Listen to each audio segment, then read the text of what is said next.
As just noted in the chat, we're allowing people to load in.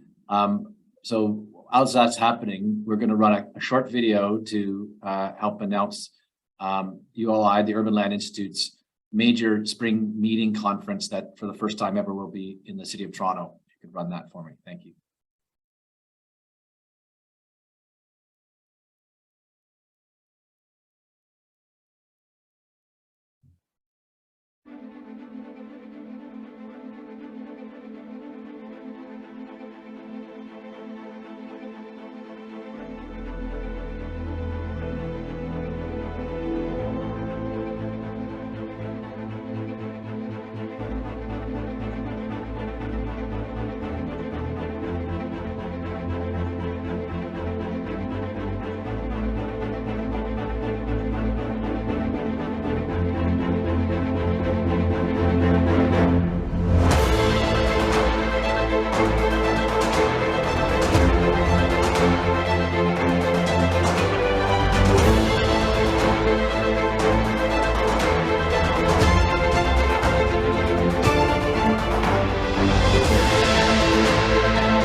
Thank you. For those of you who may have caught that video midstream, this is a video that announces that in May of 16th to the 18th of 2023, for the first time ever, the Urban Land Institute major spring meeting conference will be in Toronto.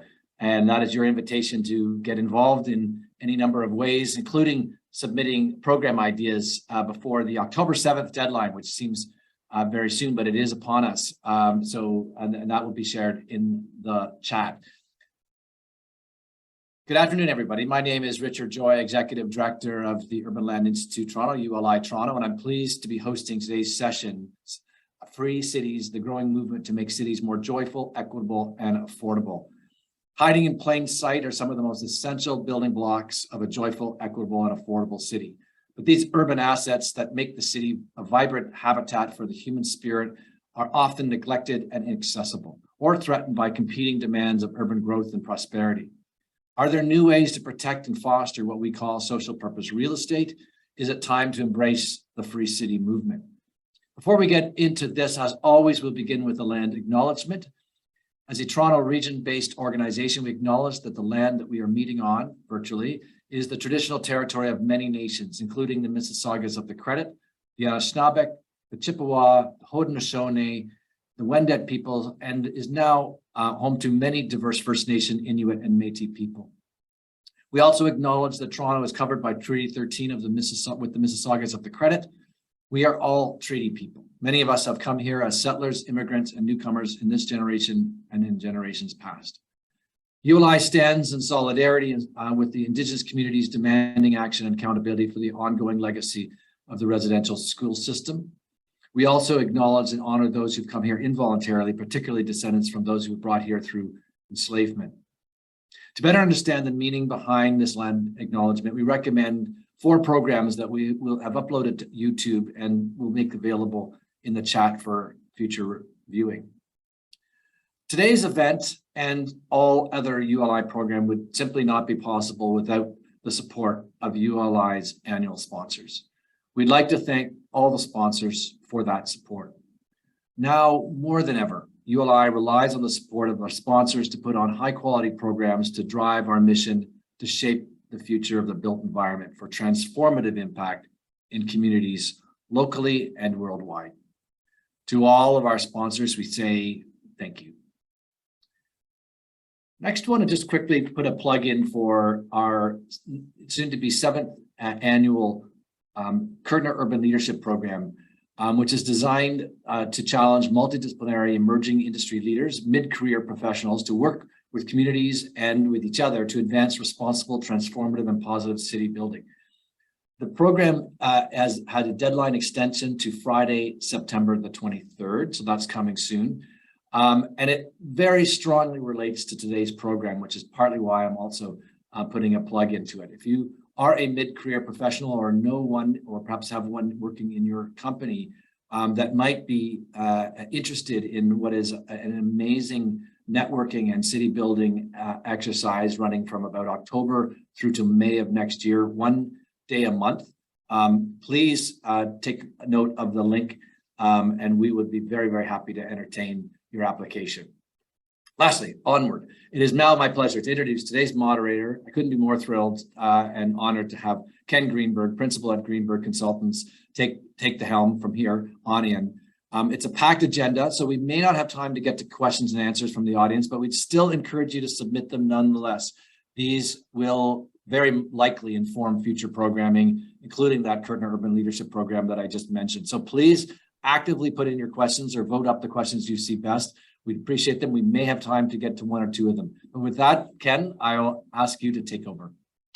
Thank you very much, Richard. Welcome, everyone, to what I think will be a very exciting panel. We have some great panelists with us this morning, and a really important topic. And just a few words at the top.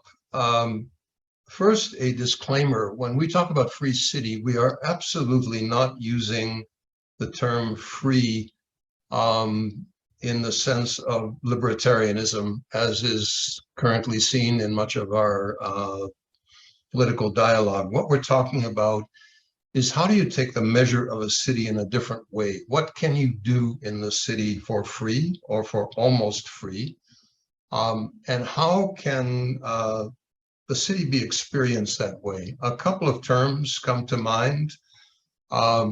Dolce far niente, from Italian, for the sweetness of doing nothing in particular, either alone or with company, in a world where everything has become some purposeful and task-oriented kind of activity, and not feel guilty about it. The second is a French term used in the mid-19th century, the flaneur. That means or refers to a person, literally a stroller, a lounger, a saunterer, who freely wanders in the city for no other reason than to discover and enjoy it. And that characteristic of a city is not something that normally shows up in the surveys that we've become familiar with. How do you measure that quality? How do you talk about it? This is in the context of 2 competing ideas that are now in play in our discourse. One, that life in public is a public good, and the other, that it is a commodity and a product. And so you're probably familiar in Toronto with the whole discussion around Ontario Place. Is it a park or is it a paid attraction? Are there paywalls, user fees? How steep are they? Who can get access to that space? And beyond that, what is public space and who is it for? What is the obligation of the city or other public actors? What other actors, community, philanthropic, private sector, are involved in delivering and maintaining public space? What are the roles that the free city plays in our health, physical and mental, and in our self-actualization? What have we learned from COVID, and why is it so crucial?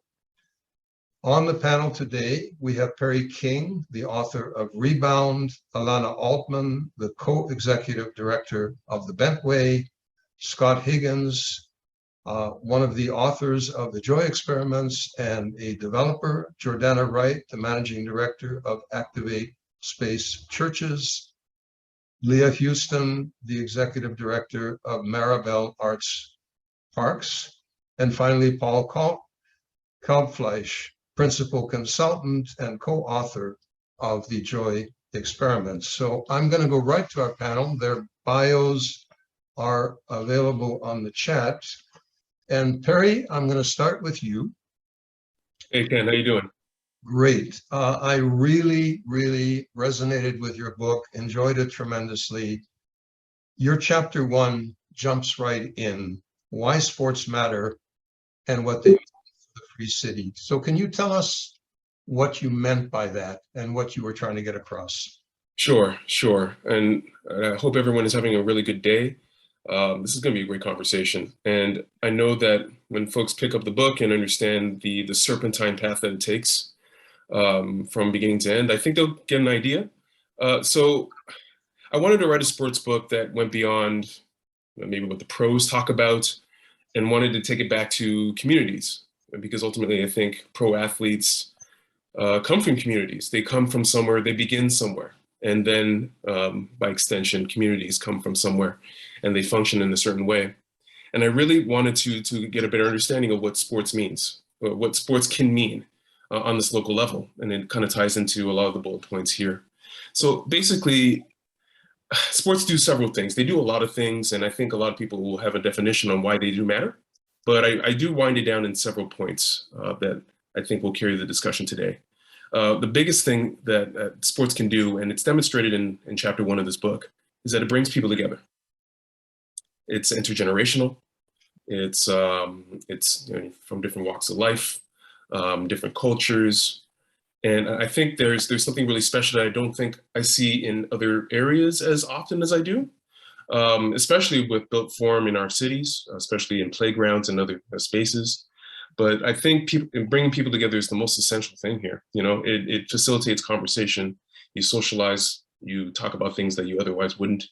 It becomes a real testing place for democracy. And I don't want to be so bold as to suggest that it's a cornerstone of democracy, but it's democracy in practice, honestly. So let's say, for example, and I highlight this in Rebound Chapter 1, a basketball tournament that is being held by Tibetan Canadians.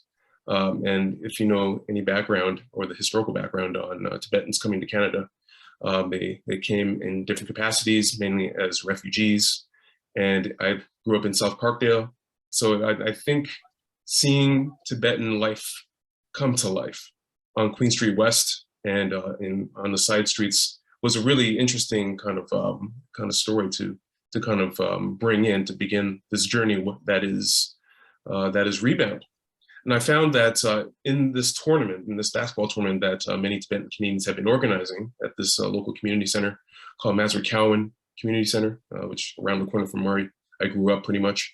You had older Tibetans, Tibetan Canadians, and kids and teenagers and adults all in the same space, sharing food, sharing stories, and really get into a place that I hadn't seen as much, or maybe not as much in prior years.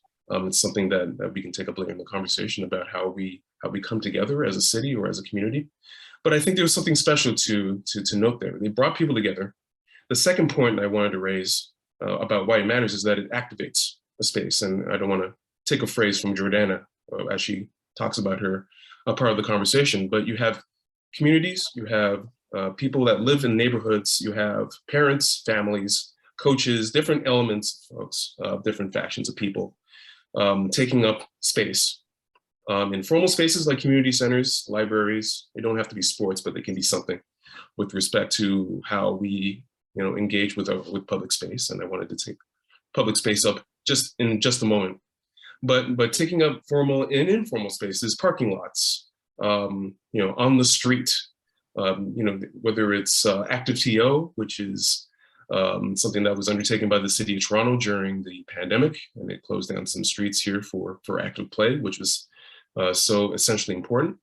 And it urged us to talk about what spaces can provide different kinds of needs for folks, whether it's a healthy, active lifestyle, which is kind of part of, or one of the things I wanted to explore with Rebound. But essentially, when we activate space, we're bringing folks in from different places to explore and to experiment and to socialize and to bring about this democracy in action, to have these conversations that we wouldn't ordinarily have.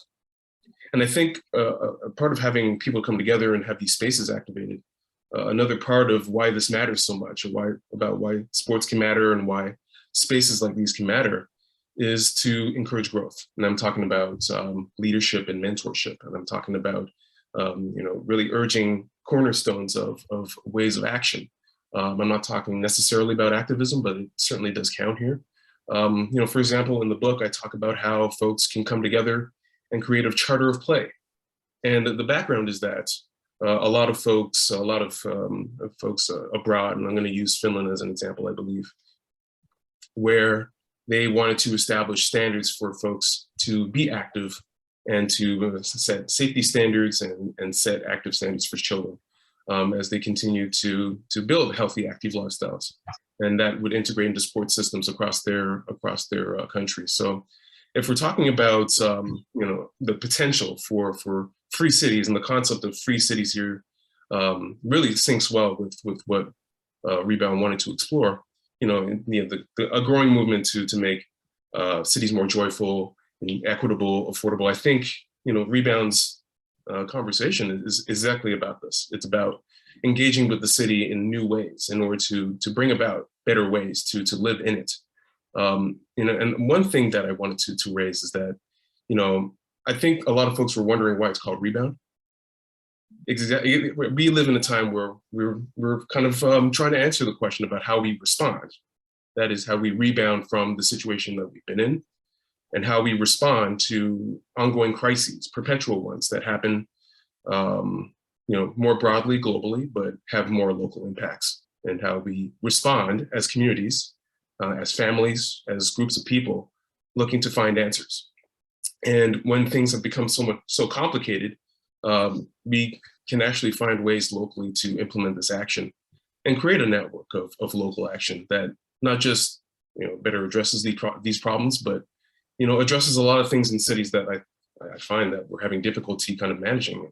And when it comes to managing this active TO program in the city of Toronto, and whether or not it should exist, and whether or not we're building enough infrastructure for active play, is a question that has come up, and it kind of forms a small part of a very larger conversation about active play, but also about infrastructure use and public building. And I think public space comes into this so well, because I think, and I'll use an example in a moment, I think public space is precisely the site where we can experiment and provide an equal opportunity for folks to demonstrate or talk about or to actively implement something that creates better action. Very, yes. There's so much that you're saying that's so valuable. Given all the panelists we have, I want to move on. We can come back to some of these things, but I'm going to take forward this idea of rebound. What have we learned from being shut in for the last 2.5 years? And that other sense of the word rebound, how do we recover? How do we move on? And what do we take from what we've learned? And let me go to Ilana. Keep your themes in mind. And Ilana, the question I would like you to speak to is the mission of the Bentway, and how is the Bentway contributing to expanding the free territory of the city? Yeah, well, thank you so much, Ken, and Perry. I think share so many of the lines of thinking that you were expressing. I think it's all very relevant to the Bentway Project. For those of you who are not familiar with the Bentway, we're a public space and programming platform located underneath an active expressway in Toronto, the Gardiner Expressway, which is a structure that for as long as I can remember has been a point of division between the city and its waterfront. And just 5 short years ago, the project, which is the project first opened, it's the bold vision of our moderator, Ken Greenberg, as well as Judy and Will Matthews and designers Public Work, who collectively and in partnership with the City of Toronto set out this bold new vision for Toronto by acknowledging, demonstrating, and to some degree demanding that our infrastructure must be more, must do more, must serve a broader purpose, must serve a broader population, and that this point of division in the city could be reimagined as a point of connection. The same way that the highway was serving to connect vehicles above, it could serve that same social purpose for the population below. I think what's most exciting to me about the project is the ways in which it has embedded contemporary values into a mid-century piece of infrastructure. And I would say among these values, the most central and probably the most critical is our commitment to accessibility. Much like Perry expressed, we believe that public space plays an essential role in our cities. It's not a nice to have, it's a need to have. And I think that was evidenced by COVID and by all of our shared experiences. Public space was the space that sustained our health and well-being, that provided necessary refuge and restorative opportunities. And increasingly, it's becoming essential creative platforms. It's the connective tissue that connects critical civic assets.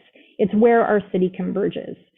And it's for all of those reasons that it's imperative that spaces like the Bentway, whether they're managed by the city or in our case by an independent conservancy, remain open and accessible to the city at large. That we as a city, as we're in search of these essential public spaces, that we open up our minds to spaces that we have long disregarded, like the underside of a highway.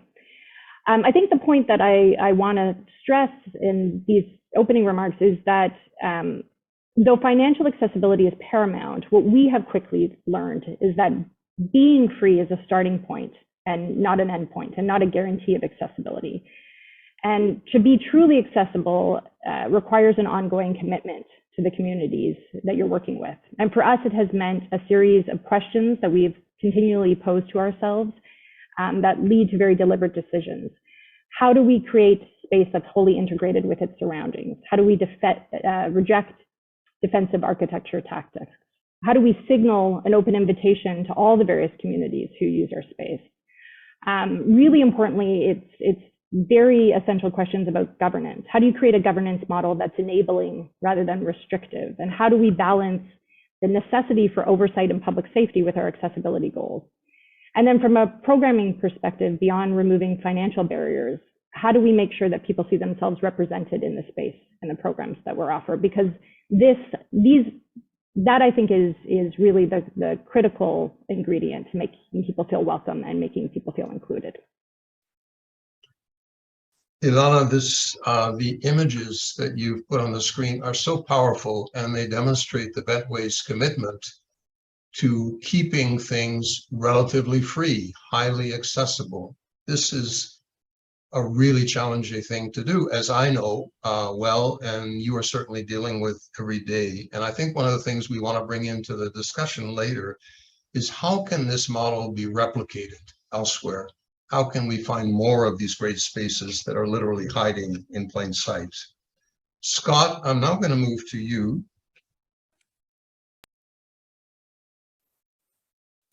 Hey, Ken. Good to see you. You and Paul have written a fascinating book, The Joy Experiments, and I am very excited about the work that you are doing. And in chapter 11 of your book, you describe a free streets strategy, the idea that brings free, not just in terms of social activity, but also for innovation in the arts, business, and invention in general. Can you explain that?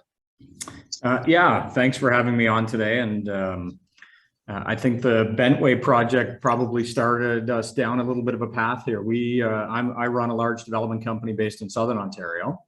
And some of the urban thinking and urban strategies that were being done in Toronto and other major centers hadn't proliferated mid-sized towns throughout Ontario. And we fundamentally believe if you can change 1,000 mid-sized towns throughout the world, you've effectively probably changed the world. And so we wanted to bring a fresh perspective to this area.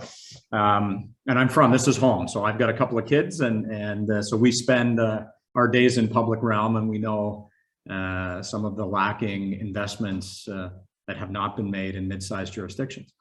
The basic premise for us and our company is building more than real estate. I think a developer has an obligation to contribute to the ecosystem we participate in.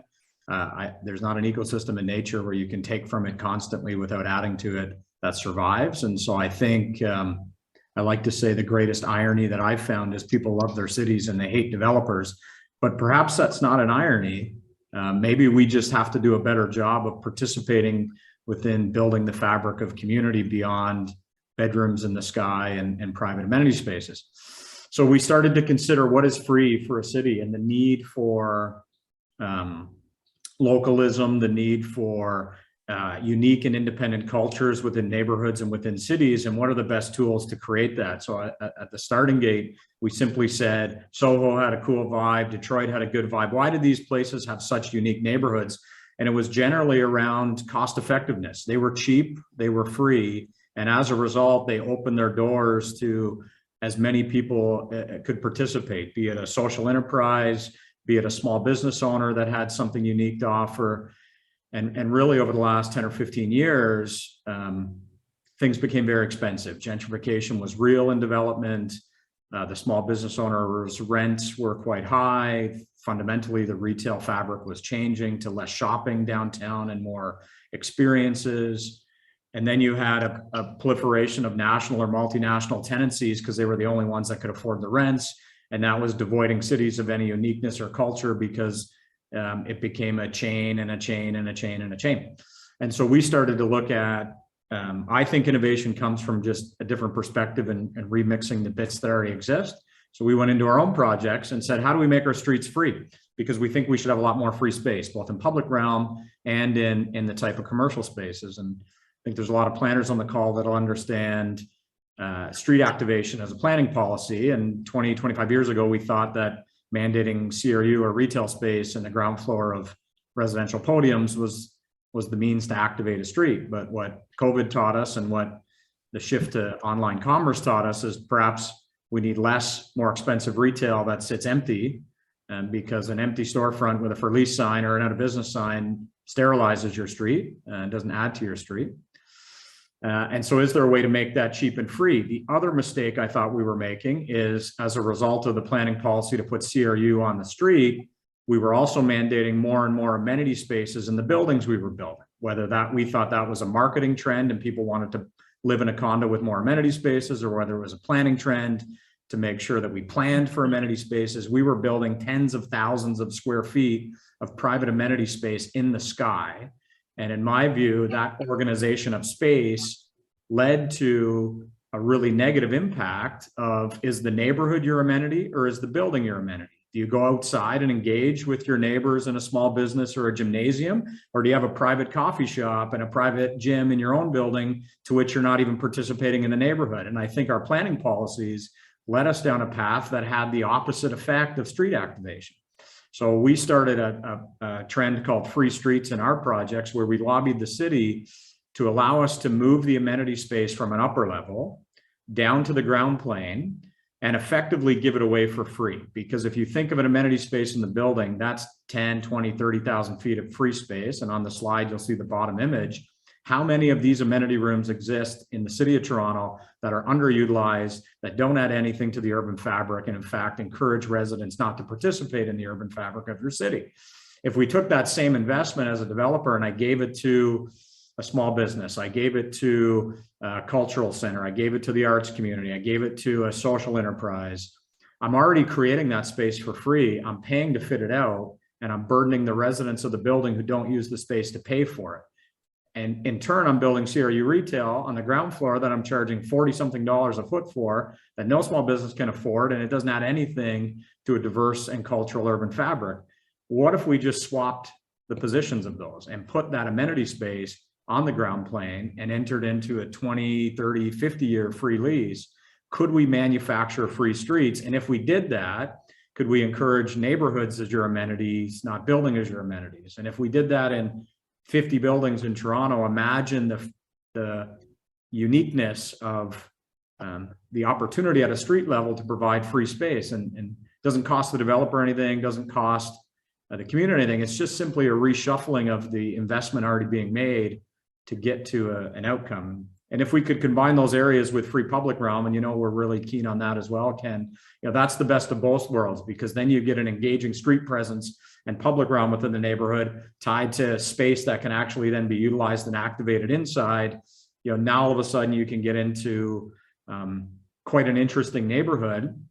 And I believe as a developer, those are the neighborhoods that people want to buy condos in anyway. So self-interest takes over. And if we can help manufacture better and better neighborhoods that have a chance not to gentrify over time, those become the best neighborhoods that people want to live in or work in or participate in. So Scott, these are incredibly powerful ideas. I hope we have a lot of your fellow developers and municipal officials on this webinar, because I think your concept basically liberates resources that we have and we're not using very well. I can't help but mention Jane Jacobs' observation that the most interesting ideas in cities emerge in relatively cheap spaces, and how much we actually need them. Jordana, I'm going to now move to you. Hi, Ken. How are you? And this is about reusing an incredible asset we have in society in a new and very significant way, and that is the churches, in which we have invested so much social capital and quite literally created great works of architecture, which were no longer in all cases serving their originally intended purposes and could be repurposed. So tell us how you're going about that. Well, my name is Jordana Wright, and I lead a tech startup called Activate Space. And essentially what we do is we provide access to really thousands and thousands of affordable rental spaces and community across Canada and now around the world. And these are spaces that are primarily located in churches. So these are spaces like, for example, affordable 1,000-seat performance venues and communities where performance venues are closing left and right. There are affordable commercial kitchens in communities where kitchen spaces are quite expensive. So there's all of these wonderful, beautiful, affordable spaces that people aren't quite aware of because they're located in churches. And I'll kind of let you all in on a secret that not many people know who work in real estate and development, is that churches are actually amongst the largest landowners in this country. And a lot of people don't even think of churches as real estate actors.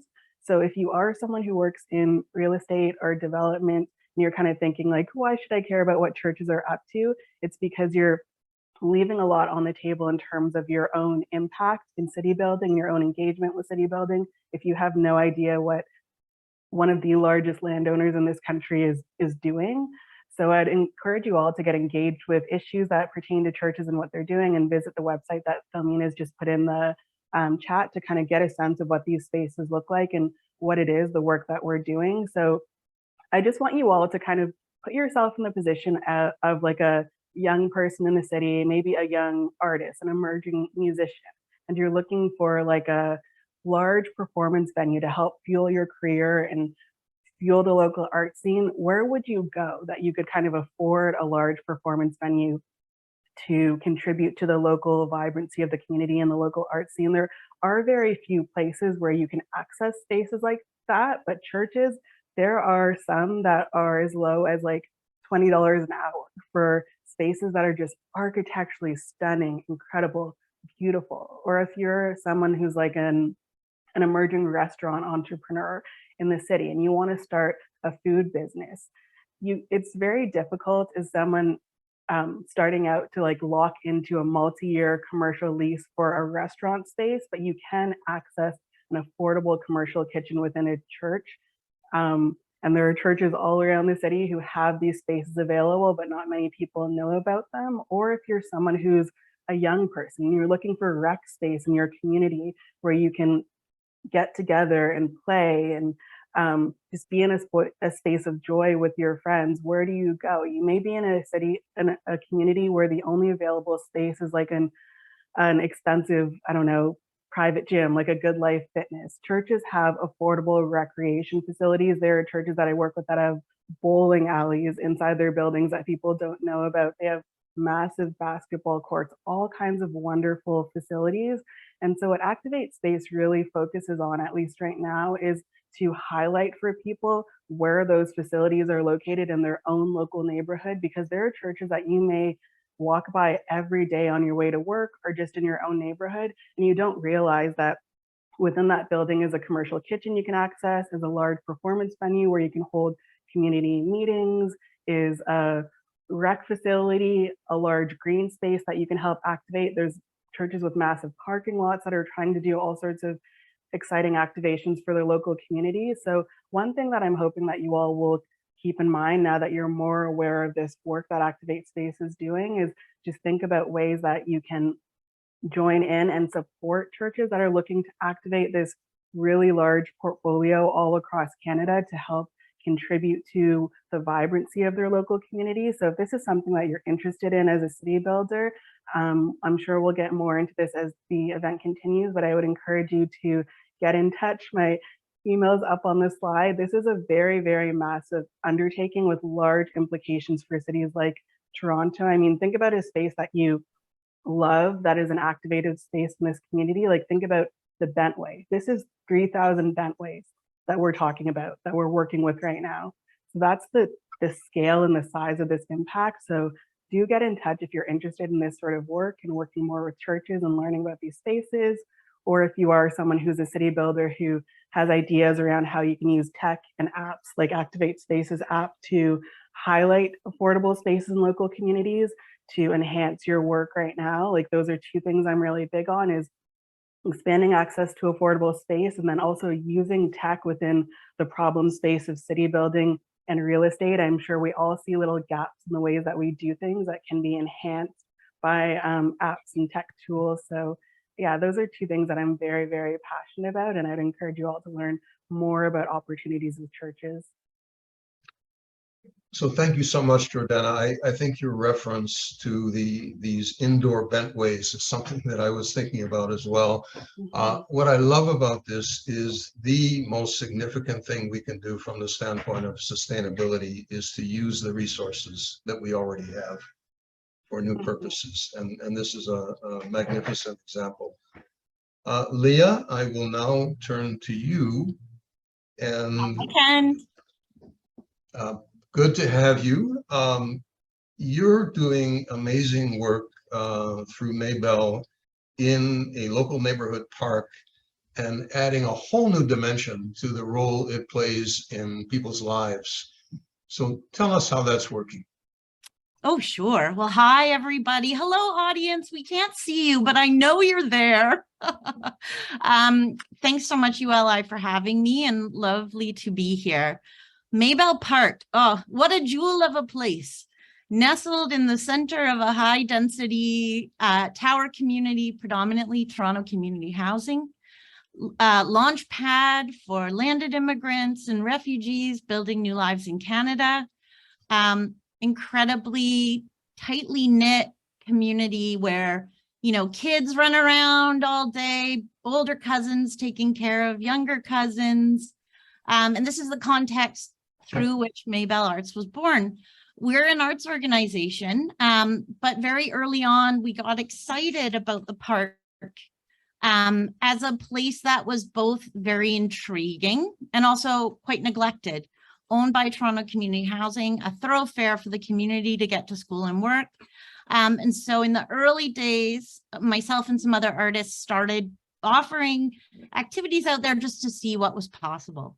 You know, and through the years, starting with the kids and then meeting the parents and then meeting the grandparents, we found ourselves interconnected to a web of people who were, maybe we didn't know it, but we were building social infrastructure together.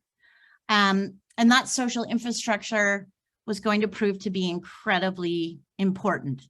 And this is where I hope we get into talking a bit more about joy. But it starts in a not so joyful place, which is COVID-19. When COVID hit, we weren't sure, and I know a lot of organizations felt this way. We didn't know what our role was supposed to be, and we didn't really know what was going to happen. But because of the connections we had in the community, we were able to put together a list of about 100 households. And we just called people and we said, you know, how are you doing? What are you thinking? And what we learned really fast was that food security was going to be a massive issue in terms of how communities grappled with COVID-19. So we were able to quickly mobilize. We started a delivery to the door program for who we'd identified as sort of the 10 most vulnerable households on the block. And through the 2+ years of COVID, that has evolved rapidly into a weekly multi-pronged food security response, and what I like to call a block party. And this is where joy comes in. I think what we learned through COVID, and what we always knew as an arts organization, is that there is such a profound role for beauty and joy in all aspects of our lives, even when we're in the emergency zone, even when things are going about as terribly as they could. And what we learned really early on, you know, we used the park, we identified the park as the launch pad for all the emergency work we were doing, because we had control and ownership over it. It was in the center of the community, and we had some ability to transform it to meet our needs, but also to make it beautiful and accessible to the people who needed it. And so for us, you know, the park, it really showed us in that moment of need. First, it showed us the level of social capital that had been built already, because so many people in the neighborhood had already been a part of Maybell projects, had themselves contributed to the development of the park. They felt, and they rightly so, they felt ownership over the park. They knew it was a place that could help them when they needed it. And so there wasn't that sort of charitable sense of, oh, I'm the person in trouble and you're the person with the stuff and you're going to help me. We really, truly came together to help each other. And then, you know, today, as we're grappling with what do we do with this now, you know, now what we call Maybell Pantry serves over 800 individuals on Maybell Avenue. You know, and so when we think about today, what we want to do with that, it's really become about what can we do in terms of stimulating the local economy. So 80% of the folks who work at the pantry are actually residents and pantry users, which is pretty cool. And then the second question for us really is, how do we bring this back to the joy place? How do we make this about joy and interconnection? And so that's been about, you know, seeing it less as a food bank and more as a block party. And I think that's where we'll take it in the future. Thank you so much, Leah. I think listening to all of you so far, what is remarkable for me is you each come from a completely different area of life. You do different things in your professions, and yet there's really a strong shared impulse that I think has guided all of the things that you've described to us. Leah, what I loved about your description and what Maybell is doing is that interaction between the physical place, and I love this wonderful image that I'm looking at, and how it liberates people and their ability to connect with each other. And you've kind of anticipated what I'm now going to ask Paul, if we can switch to Paul, which is in your wonderful book, The Joy Experiments that you did with Scott, which I found so inspiring. I was really struck by this word joy. And so talking about the book, but also listening to the others, maybe you can talk to us a little bit more about what joy has to do with it. Thanks, Ken, and thank you to everybody who's been talking thus far, because it's fascinating how different all these activities and projects and thoughts are, and yet how similar they are as well. And I think the word joy is probably where we get to the point where we can talk about things that are similar. So Scott and I had written a book called The Joy Experiments, and it was it is an overview of a lot of the philosophies Hip Developments has on city building and uses the word experiments because we go through it and we talk a lot about the things we've attempted to do and what we've learned from them.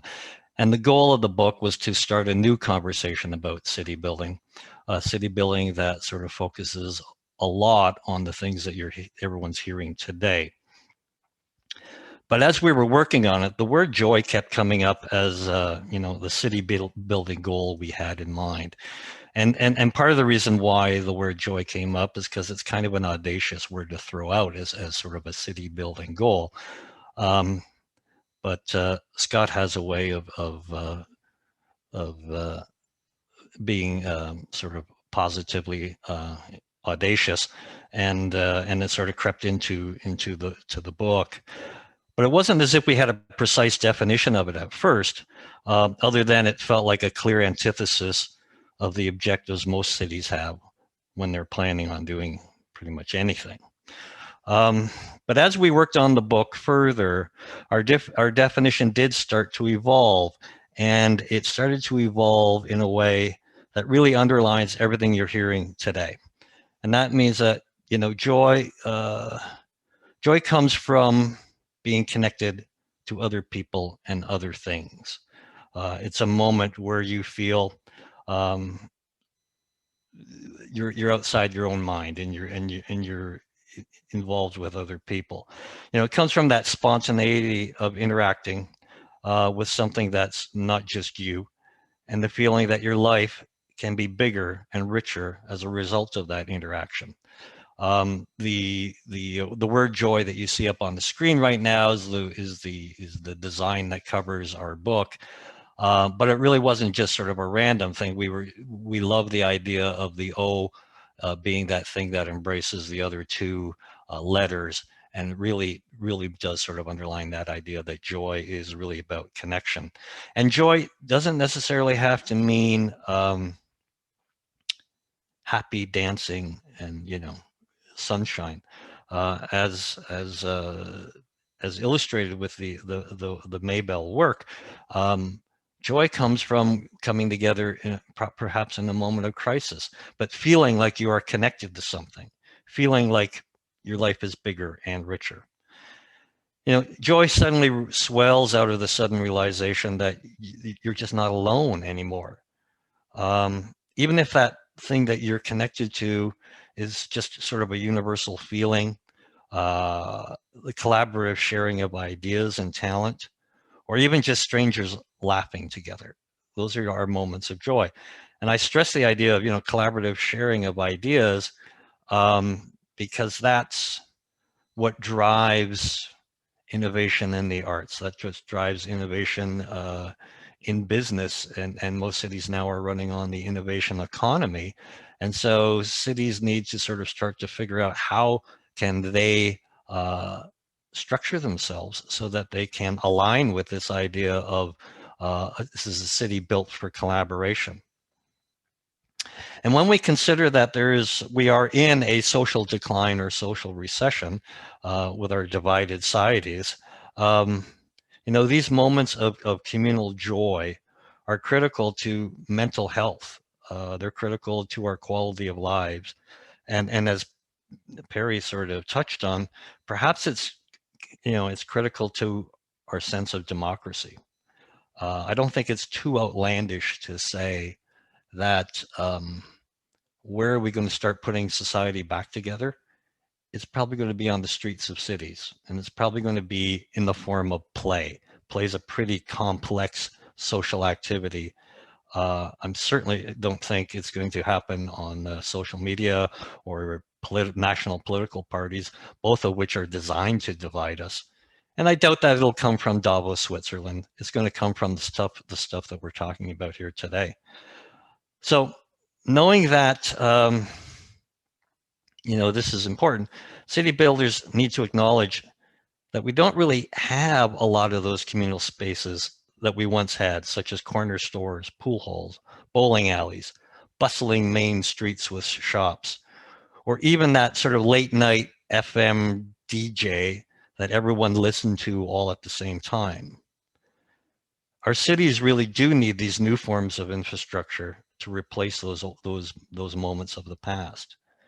In the book, Scott and I refer to these spaces as infrastructure for the human spirit. And joy really is sort of the source of the resilience of our human spirit. So, you know, infrastructure for the human spirit, if it's this important, really should not require a wristband to participate in. And that's we drive towards and demand more inclusive societies. It's all these places and the feeling of collaborative joy that is going to help drive our cities into something far more appealing, far more healthy. And really, I think the important thing is in one of the pages of our book, The Joy Experiments, is a phrase that if we can change cities, we can change the world. But if we can't change cities, how are we ever going to change the world? So this is really, really important in terms of what our futures are going to be like. This stuff is the front line as far as I'm concerned. Paul, thank you so much for real inspiration. I'll go right back to the title of Perry's book, Rebound, because I think one of the lessons from all of this, after 2.5+ years of forced isolation from each other, how we actually come back out of this and the emphasis we put on that kind of face-to-face, real-world, interpersonal connection, being with our fellow human beings, and not just virtually, is just incredibly important. Everyone has been really disciplined. Thank you so much for these incredible thoughts. We've carved out a little bit of time, and Richard, I know you've been monitoring the chat. Are there questions that we have time to put to the panelists? Yeah, there's at least one big question that I think Scott and HIP Developments, you've clearly piqued some interest in this idea of creating a ground floor amenity in a configuration that's different than the kind of traditional condo amenity space that is, you know, sort of the normal protocol for a development, condo type development. And they want to questions sort of around what kind of reaction have you been getting in maybe Kitchener, Waterloo, Cambridge, or wherever you've been developing? Is it from municipalities, from the folks who would receive your idea that is somewhat unusual and delightful? Yeah, that's kind of been the reaction, Richard. To all my municipal partners, please leave the webinar now. No, there is a tremendous amount of risk aversion, and I think that has deepened itself so much into bureaucratic culture, and it's so refreshing to have conversations outside of that, because I think, number one, you're met with our policies don't allow for this. So what's the practicality of the space? And so you immediately come into roadblocks. I'll give you one fresh example. We took it to the City of Waterloo, and the City of Waterloo, who was updating their zoning bylaw, said, this is a neat idea. We think our bylaw probably allows for it. We're not sure. We said, well, you're updating your comprehensive bylaw. Would you think about this policy and perhaps include it, because the development community also needs encouragement? And so if you just say it might allow it and you hope developers bring ideas forward, you're probably not promoting or encouraging it. If you change your bylaw to allow for it, wouldn't that be wonderful? And they said, no, that's not our job. And they updated their bylaw. Then we took it to the City of Kitchener, who was updating their bylaw. And what we learned was new ideas are met with critical staffing shortages within planning departments. And so thinking outside the box and trying to turn that into policy takes a lot of time.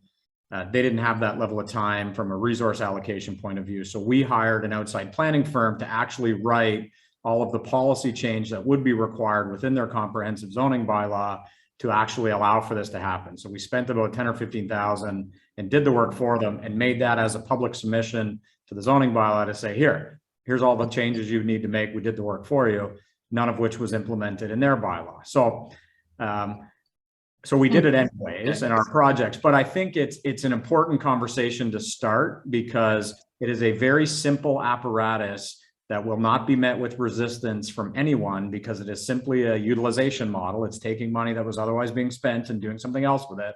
So it's good for developers, it's good for cities. Now we just have to get a volume of dialogue happening to where they'll implement it. So we're a bit of a black sheep rebel in KW, and we'll see if they allow us to occupy the spaces when we're done building. I'll just tie off by saying, if anybody here is in that mid-career professional bracket or know people who might be interested in helping us explore this idea that HIP developments has advanced, and that's contained in the book, The Joy Experiments, please join this year's cohort. I'm going to flip to alumni of the Curtner Urban Leadership Program, Jordana, with a quick question, very, very quick, as we're low on time here. But the question is, where in your work have the public schools fit in? I don't think you spoke to that in your remarks, and that was one of the questions. Are they as available an asset as, say, the churches, or not so much? So many local community groups have been for a long time using public schools as available amenity space, but there were a few policy changes that actually made access to public school spaces very, very difficult for them. So I'm seeing just this like whole wave of groups who were once located in public schools who would like to stay in the communities they serve that are now seeking spaces in churches. So there's a lot going on with the public schools that's now making it very difficult for those groups to find space there.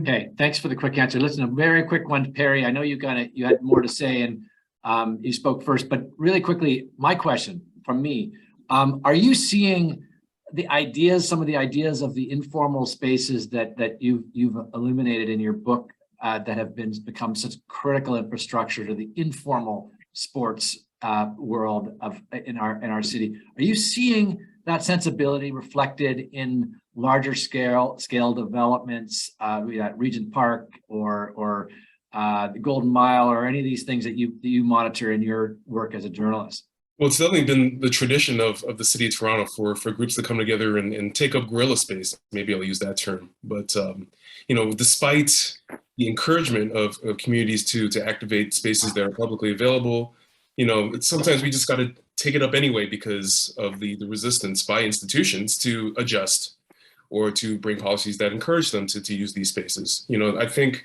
one of the examples I use in the book about 9-man volleyball, and just to background you, it's volleyball played with 9 men aside, mostly men, but it's Chinese Canadian folks who come together for a pretty widely played tournament. Tens of thousands of people play across North America.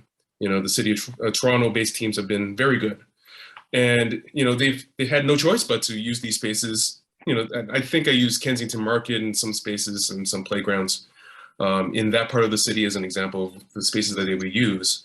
But, despite all the encouragement to do so, they still need space to actually get people together. There's only so many spaces available in the city of Toronto for these things to happen. So communities are going to do it regardless of the resistance. And I apologize that we're run up against the time. And I think this is where I'm going to, Ken, if I can, just close out the program, because we always end on time at ULI. I want to thank Ken. I want to thank Paul, Alana, Scott, Perry, Leah, and Jordana. What an amazing program. And I hope that the audience that's hung in, we had nearly 200 people tune in today.